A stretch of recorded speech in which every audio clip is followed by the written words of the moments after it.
dalam keadaan terbuka. Ayat ke-13. Nanti pada hari kiamat kita semuanya, setiap manusia itu akan dikalungkan catatan-catatan amalan kita. Ya Allah alam bagaimana bentuk kalungnya. Jadi kita ini dikalungkan sebuah benda di semua kita. Apa isinya? Catatan-catatan amalan kita selama hidup di dunia ini akan dikalungkan. Dan pada hari kiamat nanti Allah akan mengeluarkan baginya dari catatan itu sebuah kitab dalam keadaan terbuka. Catatan-catatan amalan kita selama hidup di dunia. Kemudian lanjutan ayat 14. Iqra kitabak kafa binafsikal yawma 'alaika hasiba. Bacalah kitabmu, cukuplah dirimu sendiri pada hari ini sebagai penghitung atas diri.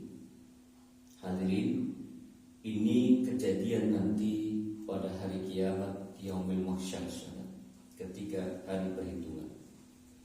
Jadi nanti kita ini datang dalam keadaan ada berkalung, semua diberikan dikalungkan. Allah alam bentuknya bagaimana. Tapi nanti di kalung itu kemudian dibuka seperti kitab. Dan kitab itu adalah catatan amalan kita. Setelah terbuka catatan kitab itu, kemudian Allah berfirman, Iqra kitabak, baca catatan amalanmu ini. Lanjutnya, kafa binafsika al-yawma 'alaika hasiba. Cukuplah dirimu sendiri yang akan menilai, menghitung atas dirimu sendiri. Hadirin, ayat ini sebetulnya agak merinding ya, agak mencekam ayat ini. Karena apa? Karena di sana semua catatan amalan kita ada, baik buruk maupun baik. Dan ketika kita sudah membaca catatan kita masing-masing, sebagian manusia kemudian menolak apa yang tercatat di situ. Bahasa kita kasarnya protes.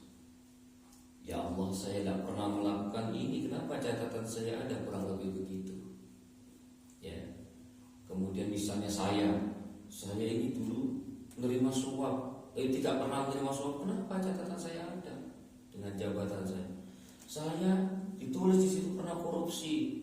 Loh, kalau saya nggak pernah korupsi, Allah kenapa ada catatan saya? Karena kadang-kadang kita ini nggak sadar apa yang kita lakukan dalam pekerjaan kita dan sebagainya. Ada kadang-kadang campur-campur yang roh-roh, ada kadang-kadang campur yang haram. Semua tertuang di catatan kita itu, termasuk kebaikan-kebaikan kita. Kita pernah yang kecil-kecil aja, misalnya natas sandal di masjid, itu kebaikan dicatat. Melakukan apa, misalnya